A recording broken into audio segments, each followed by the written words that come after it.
for the eligibility of those entities or a combination of entities which seek to maximize the output of combustibles. Allows the team of experts whose strategies would maximize environmental benefits and promote community-based green jobs. Reference Communication 918, introduced by Ms. Willie, negative AWESC-13 due to a vote of 2 ayes and 7 noes. Ms. Willie? Yeah, so this resolution. You need to make a motion. Oh, okay. My motion is To approve. resolution 452-14. Second. Moved by Ms. Willie and seconded by Ms. Ford. Okay. Go ahead, discussion. Yeah, so I'm asking the mayor, or asking you all to agree with me to support asking the mayor to withdraw its current RFP and allow it to be expanded. In the general statements, it's pretty open, but if you get into the details of that RFP, it really limits the eligibility to large-scale incinerators, and so there's really no surprise that it resulted in 3 large-scale incinerators on the short list. And if anyone wants to ask me for some examples of why I say that and what the details are, I'd be happy to answer. In terms of the big picture, I think I'm afraid and I'm worried and that we're locking ourselves into going in the wrong direction of our zero waste policy, of our solid waste advisory committee, 24 people on that unanimously. We shouldn't be going in this direction. And the bottom line is really just that the numbers don't add up. We really don't, if we are to really do recycling, composting, reuse, we don't have enough garbage. If you take out the numbers that are in the RFP, what the administration is saying we have over 50% of organics and paper or biocompostables. We have over 20% recyclables. That's 70%. And we'd have to move towards that. But that would leave, if you do the numbers on that, and again, if anyone wants me to run through it, we end up with basically 73,000 tons a year, which is 78% of the county's commitment in the RFP. That's of the entire island. And when you do the incineration, the estimate is you get 25% toxic waste. So we're now moving all these trucks over to Hilo, which is the opposite side of where we need the power, and we'll then be trucking back 25% toxic waste. There has been concerns raised that we could be sued if we go in this direction, but if you again, I did put out a communication 9/18/23, sort of showing in the RFP that there's no detriment in terms of withdrawal. So then the question, I think it was a council member said, well, they were going to wait or we don't have enough information, but we know that we're going to the large-scale incinerator. So I think if you all want to be waiting until next year to say no, I just don't know what piece of information that's missing. I think that I had hoped that Ms. Todd would answer the questions. I've asked the mayor, show me the numbers. They are just so off. Instead, I was upset that it was sort of intimidation tactics instead of adult conversation where the numbers are. I've gone over and over, I don't see it. So just putting the issue in context, they're all higher cost, higher economic risk, higher environmental risks, low jobs, low flexibility. Also just mentioning a couple entities that will play a role, and that is like waste management. As the mayor said, well, we may have to pay a fine of $1,000 a day. We don't have enough waste for there. We're not going to have it. Pacific Waste is another company at Nelha that's going to be doing a small-scale incinerator. they're pulling more of the waste away. We want to incentivize our population to do more sorting and do our policies. How can we keep doing these policies and then not follow them? So I'd like, number one, to have some answers. Ms. Todd again, and both Greg, they're all unavailable. And if you all feel you need to wait and discuss this next year, I'd just like to know what is the information that's missing. I'm not trying to do something that's harmful or not looking at what are the repercussions. I'm just trying to look at where something I calculate is $300 million over 20 to 30 years. Here I am on this real property taxing trial. How do we get all our taxes down? This comes in, it's going to be, oh my gosh, what is all of our taxes? Anyway, so if others who are here have more knowledge and can explain these numbers to me, I'd appreciate it. Thank you. Thank you. Ms. Ford? Thank you. I think that we all understand that even if we pass this resolution to withdraw the RFP, that the mayor probably will not do that.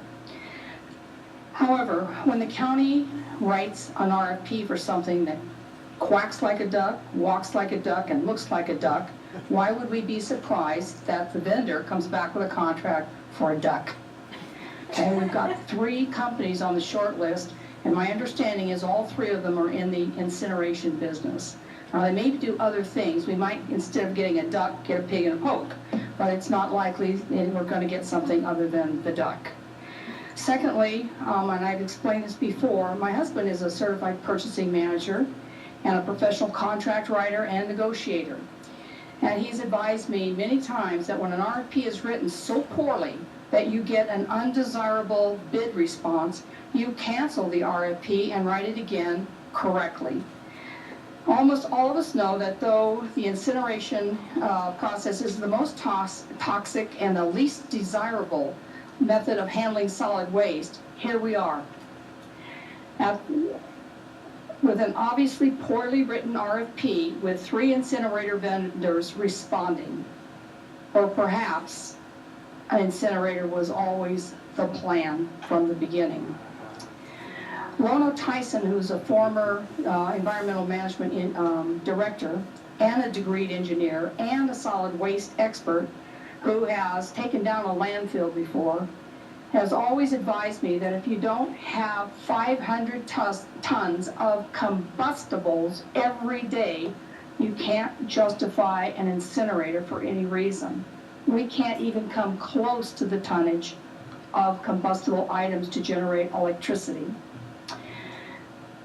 The RFP should be canceled, and I continue to support Ms. Willie's resolution to stop this RFP and do it correctly, and write an RFP that will allow for sorting, recycling, reuse, mulch composting, tire crumbling for our parks, and support of small manufacturing businesses. That's the type of RFP that we should have written as a county. And also missing from the entire RFP is how do we take down the old landfills and what do we do with garbage that is in there that's causing problems. Lastly, I need to make a public apology to Ms. Willie. At the last meeting, we all witnessed the mayor's inappropriate and very offensive behavior towards Ms. Willie. It's been alluded to by several testifiers today. I apologize for not stepping up and calling a point of order against the mayor, because as the target of bully boy behavior myself, both verbal and physical, I think it falls on me to at least stand up to prevent it from happening to somebody else. And I did not do that. I have apologized to Ms. Willie after the meeting last time. I apologized the second time to her privately. Both of these were private the next morning. And I want to publicly apologize for not stepping up to the plate when this happened at the last meeting. I thought the behavior was reprehensible, unacceptable, and I'm frankly embarrassed for the whole county, but mostly I'm embarrassed for myself that I didn't step up to protect another council member from this kind of bully behavior. So, Ms. Willie, I do apologize to you for that. I hope this council reconsiders what we are doing or allowing the mayor to do in this RFP. He's gonna go ahead and do exactly what he wants. He's in control of the situation. I realize the timing of this is perfect because this council will not be in place as it exists today. It would be a new council with a bunch of people, possibly, who know nothing about these problems, and the public is gonna have to come out and testify en masse over and over again against a contract that probably will not do what we want. My objection to allowing the RFP to go forward is that the chances of getting an incinerator bid is very high. It's old technology. We're losing at least a year of time. The 30-year cost is going to be something over $300 million, and the environmental risk is unacceptable. I urge the county council to reconsider and support this resolution. Thank you.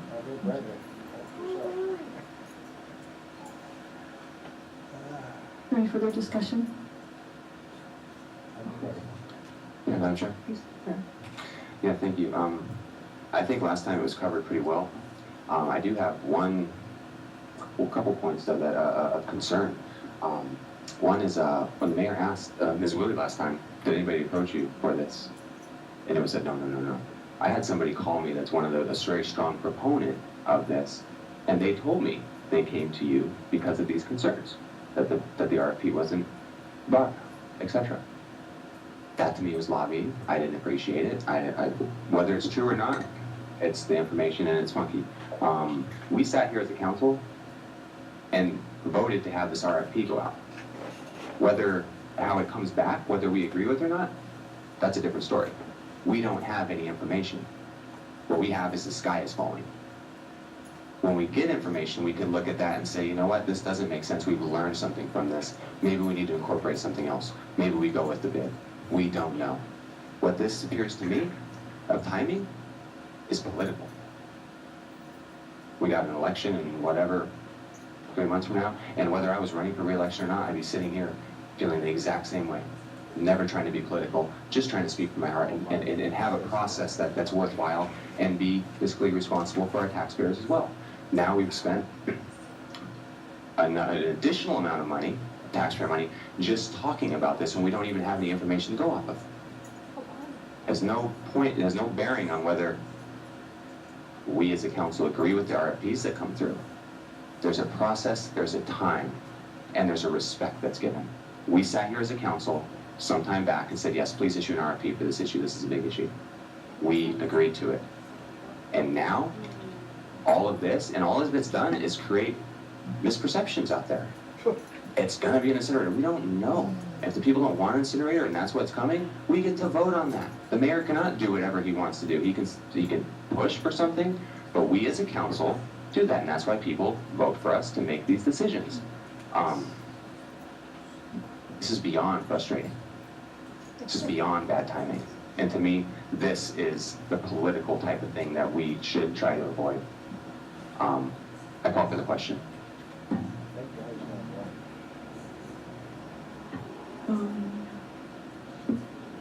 That motion is not debatable, so we can go to a vote. What was that? Mr. Kern called for the question, and that's been seconded by Mr. Kenoi. Okay, when there's a call for the question, The motion is not debatable. can you read, John, read exactly what the rule says? Can I? That's right. I think the introducer may have a chance to comment. Let me just check. I'm going to take a short recess, okay?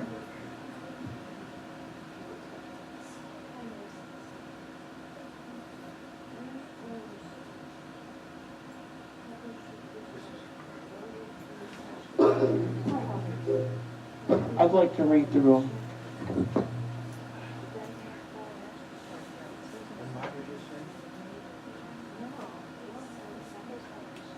Yeah, right. Yeah, and Margaret's contesting. Okay, I got some verification that the motion, the call for the question motion is not debatable, so I'll go ahead and ask for the clerk to take the roll call on the call for the question.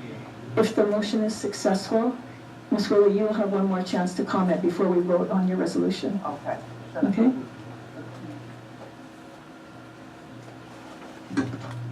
Okay, so Mr. Clerk, a roll call vote on the call for the question. Ms. Ford? No? Mr. Ligon? Aye. Mr. Kanuha? Mr. Kern? Mr. Onishi? Aye. I'm Ms. still in Poindexter? point of order. Aye. I want to read this. I want to read this before we. Okay,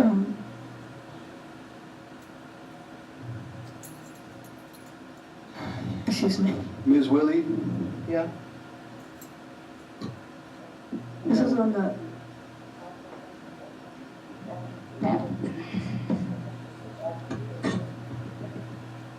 Whether I'm in favor of the call for the question? yes. I'm not in favor of the call for the question. Mr. Yoshimoto? Aye. Chair Yoff? No? Chair Yoff, you have 6 ayes and 3 noes. Okay, thank you. The motion is successful. Maybe just gonna cancel. Then I disagree. Yes, Ms. Willie. Okay. Number one, I just want to respond to this implicit accusation. The mayor asked me, Your microphone's not on.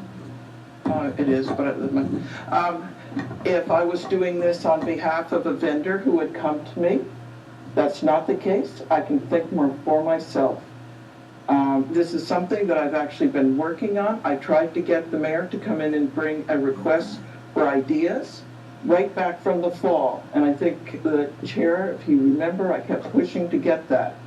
I've tried to get, on a number of times this has been done. I talk to everybody I possibly can. I do my homework. I read these things. The RFP was on the site. So that's, baloney. I don't need the mayor to decide who I talk to and how I make my decisions, and I don't need you to do so either, and or to act as his puppet to do this. I mean, I really find that very offensive. I think I don't understand. Point of order, I'm no one's puppet, you're gonna start calling me names and stuff, you wanna, Okay. we can get in this, there was just a discrepancy. Excuse me, guys. Okay, Ms. Willie, just let's keep your comments to the bill, Okay. to the resolution. The request that we need more information, let me just give you a couple examples. He did come in. He said he's open. If you look in terms of the RFP, the general statements promote sustainability. We want to look at all kinds of, any kind of technology. It doesn't eliminate some other technology being proposed. But then when you read the details, it says requires proposals to have experience handling, and the numbers are large scale quantities of trash. Only mass burn operations qualify. Another example, he said, and this was something that I asked about, teams, if it could come in and bring in groups, say one did composting, another does recycling, and had the number of years. And actually, VJ came up during a break and said, yes, we are allowing teams, but you read the RFP, the teams are design as one, builders as another, operators. It doesn't allow for a team where it's a team approach of different, handling different components of the waste stream. So I'm not going to belabor this. I don't see any information that can come in. We're just putting it off and going in the wrong direction, and no one's willing to say why these numbers are off. If you want to just take a look at them and see what it is, the amount of waste that we produce at each of our sites is nowhere near adequate. There are too many other municipalities going bankrupt, and we risk that, and this just seems it's just so unacceptable. So I don't see, if you want to tell me what information you're missing that makes it seem like it's just sky is falling, I'll wait till next year, whether I'm here or there, and I don't understand, that's fine. But it's still, we're still looking at something that's inadequate, that we have 3 incinerator companies, large scale.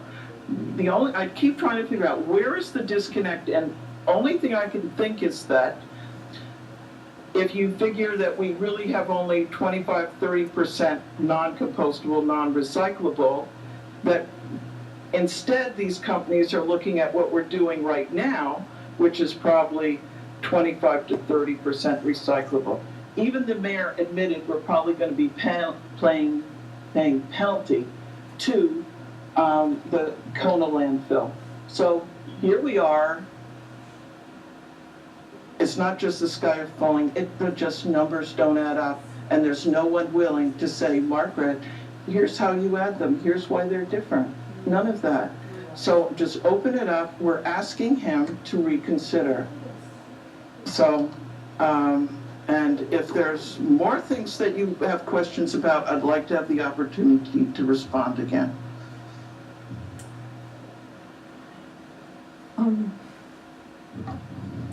Thank you, Ms. Willie and Mr. Clerk.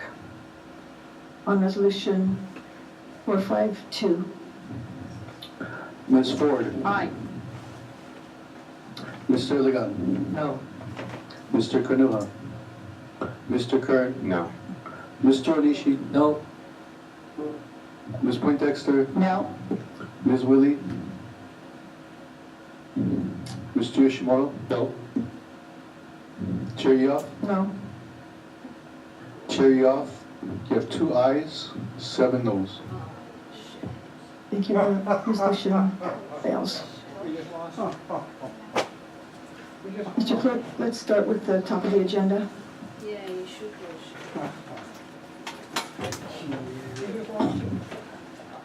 Resolution 430-14, draft 2.